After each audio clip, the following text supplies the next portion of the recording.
ჩვენ არ ვურიგდებით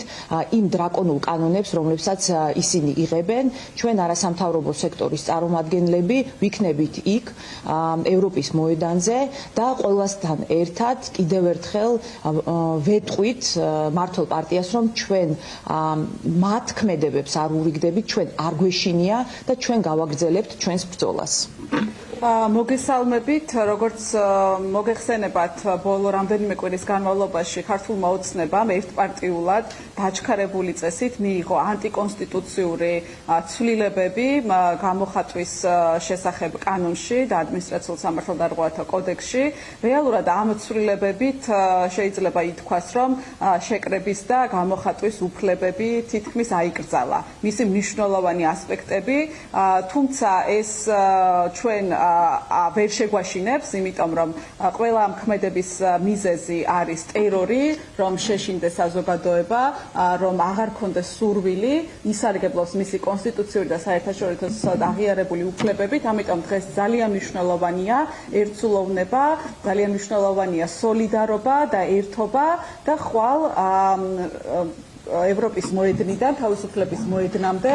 ჩვენ გავივლით ერთად მარშს იმისათვის, რომ უთხრათ უარი რუსულ ავტორიტარიზმს, იმისათვის, რომ მხარი დავუჭიროთ რეჟიმის პატიმრებს და ვაჩვენოთ ერთმანეთს და მთელ მსოფლიოს კიდევ ერთხელ ერთობა, სოლიდარობა და წინააღმდეგობა და შეურიგებლობა დიქტატორული კანონების მიმართ. კიდევ ერთხელ მოგესალმებით და მე ვფიქრობ, რომ ხვალინდელი დღე კიდევ ერთხელ იქნება გაგრძელება იმ ქართველი ხალხის პროტესტისა, რომელიც აგერ ხვალისთვის უკვე 80 დღე იქნება, რაც გრძელდება. მე ვფიქრობ, რომ ამ პროტესტმა და ქართველი ხალხის პროტესტმა კიდევ ერთხელ თუ რას მიაღწია, თუ იკითხავს ვინმეს, მიაღწია იმას, რომ ეს რუსული რეჟიმი არის საერთაშორისო იზოლაციაში მოქცეული და გუშინდელი ევროპარლამენტის მიერ მიღებული რეზოლუცია კიდევ ერთხელ ცხადყოფს და ეს იქნება, ასე ვთქვათ, მიმცემი იმ სამომავლო ნაბიჯებისა, რომელსაც უახლოეს მომავალში ევროპული ქვეყნები განახორციელებენ სწორედ სანქციების და იმ შემზღუდავი ღონისძიებების მეშვეობით, რომელსაც ისინი რამოდენიმე ქვეყანა უკვე აკეთებს ამას ამ მიმართულებით. ამიტომ ვფიქრობ, რომ ამ პროტესტმა მთელი ამ 80 დღის განმავლობაში საკმაოდ მნიშვნელოვან შედეგებს მიაღწია. ჩვენ თუ შევადარებთ იგივე მდგომარეობას რუსეთის ან ბელორუსის მდგომარეობას, ამგვარი სანქციების დაწესებისთვის ამ ქვეყნებს და მათ საზოგადოებებს დაახლოებით 15-20 წელი დაჭირდა, რაც ჩვენ შემთხვევაში და კიდევ ერთხელ ხაზს უსვამ, ეს არის დამსახურება მხოლოდ ქართველი ხალხისა და ჩვენი შეუპოვარი ბრძოლის ამ მიმართულებით და კიდევ ერთხელ გამოვხატავთ ჩვენს თანადგომას სინდისის პატიმრების მიმართ, რომლებიც დღეს ციხეში არიან და ჩვენი ქვეყნის თავისუფლებისთვის იღწვიან. ამასთანავე აუცილებლად მობრძანდით და გაუგზავნეთ და მოიტანეთ თქვენი წერილები იმ 52 ქართველი გმირისადმი, რომელიც დღეს ჩვენი თავისუფლების სადარაჯოზე დგას და ასე ვთქვათ ციხეში არიან უკანონოდ დატყვევებულები. ამიტომ თქვენი წერილები, თქვენი თანადგომა, თქვენი სოლიდარობა მათდამი ძალიან მნიშვნელოვანია და თუ მოიტანთ ამ წერილებს, აუცილებლად განთავსებული იქნება ყუთები, სადაც თქვენ შეძლებთ ამ წერილების განთავსებას და ჩვენ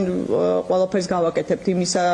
იმისათვის, რომ ადრესატებამდე მიაღწიოს თქვენმა გამამხნევებელმა და მხარში დგომის სიტყვებმა.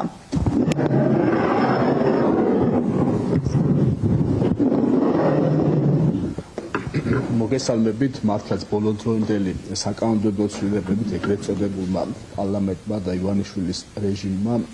სცადა, რომ კიდევ უფრო გაემკაცრებინა ეს რეპრესიები, რაც არჩევნებიდან მოყოლებული ცხადია ქვეყანაში. საზოგადოებრივი ორგანიზაციები აქტიურად ვართ ჩართული როგორც დაკავებულთა მსხვერპლთა დაცვაში, ისე უშუალოდ სამოქალაქო პროტესტში და მნიშვნელოვანია ხვალ ყველანი, ვინც ამ პროტესტში მონაწილეობენ, ასევე ვისაც შეგვიძლია ხმა მივაწვინოთ, ყველანი მოვიდეთ ევროპის მოედანზე, მივიღოთ მონაწილეობა ამ საპროტესტო აქციაში. მნიშვნელოვანია, რა თქმა უნდა, საერთაშორისო მხარდაჭერა, ის რომ დემოკრატიული ქვეყნები არ აღიარებენ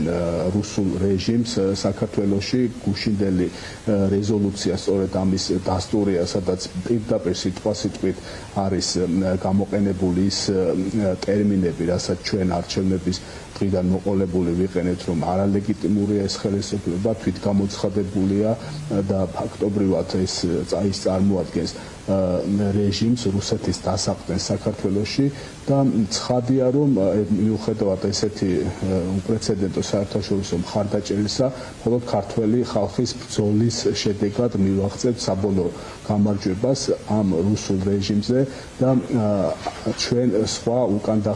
დასახევი გზა არ გვაქვს. ხედავთ, რომ როგორც მიუხედავად იმისა, რომ გაზაფხულია, შემოდგომის ბუზივით იკმინება რუსული რეჟიმი, მიიღო ეს კანონები და ამკაცრებს რეპრესიებს, ხოლო მასთან ბრძოლით არის შესაძლებელი ამ რეჟიმის დამარცხება.